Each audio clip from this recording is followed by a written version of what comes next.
पहिले हेर यो के छ भने यो युरिनल पटमा तिमीहरूले के गर टाइल क्लिनरले पनि नजाने जस्तो दागलाई तिमीहरूले अरू युज केमिकल गरेर केमिकल युज गर्यो अनि चाहिँ के घट्यो तार ब्रसले घटेर यो चाहिँ यस्तो भयो। यसलाई के गर्नु पर्यो हामीले सही केमिकल युज गर्नु पर्यो। अब यसले जाँदैन भने सकेसम्म यो हर्पिकले जान्छ। हर्पिकले पनि गएन भने टाइल क्लिनरमा थोरै 0.5% पानी मिसाएर त्यो टाइल क्लिनर बम युज गरेर त पिरेर हाल त्यसमा।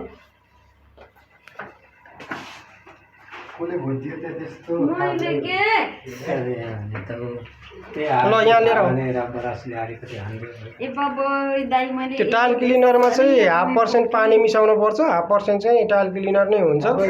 अनि पुरै टाइल क्लिनर मात्रै हाल्दाखेरि छिटो कलर हुने सम्भावना हुन्छ। त्यसैले गर्दाखेरि हामीले 0.5% चाहिँ पानी मिसाउँछौँ है। यता हेर कहाँ हिँडेछौ तिमीहरू? त्यो जाम भएको अहिले खोलौँ ल। पहिले यसलाई गर त्यो माथिबाट फेरि हाल त पचेटेर त्यसरी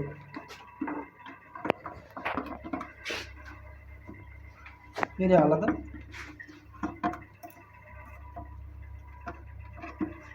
हाल्नु पर्दैन बम त छेस वालामा यस्तो गर्नु हाल्नु पर्दैन, स्प्रेमा हाल्नु पर्दैन, यसैमा हाले पनि जान्छ।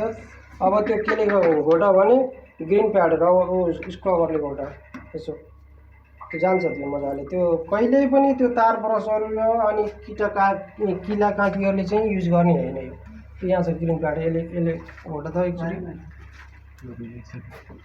जाँदैछ कि यो जान्छ। तिमीहरूले जान्न भन्छ यो जान्छ, मजाले जान्छ। तिमीहरूले चाहिँ सही तरिकाले केमिकल युज गर्नुपर्छ। हामीले चाहिँ अब पानी 0.5% पानी मिसाउनुपर्छ है यसमा। फेरि पुरै टोटल्ली टाइल क्लिनर हाल्यो भने यसको चाहिँ डिस्कलर हुन्छ है। पहिले नभिजाइकन गर नि त्यसरी घोटा।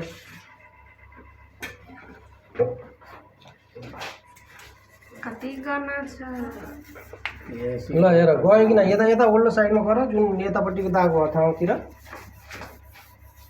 गयो। अलिअलि गयो सीमा?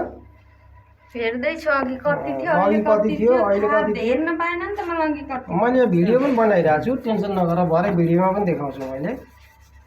अघि कति थियो अहिले कति गयो है। मैले छुए छैन यतिसम्म त्यस्तै नाटक गर्छन् कि घोडाले लागेन र यहाँ। अच्छा ल हेर अब हेर त्यो पानी हाल त एकचोटि, फेरि अझ एकचोटि हाल टाइल क्लिनर। पहिले भन्दा धेरै गयो हो। त्यस्तै पानी निस्किहाल्छ नि को भनेको छ अस्ति मलाई हेरेर नआएर होला भनेर यिनलाई उठाएँ मैले सिधा। ल हेर उठेर हेर अब सबैले हेर त्यहाँ अघि कस्तो थियो अहिले कस्तो भयो। अझै दुईटा पल्ट गएन। पुवाल जान्छ, त्यो पुवालै जाने होइन। पुवालको त्यो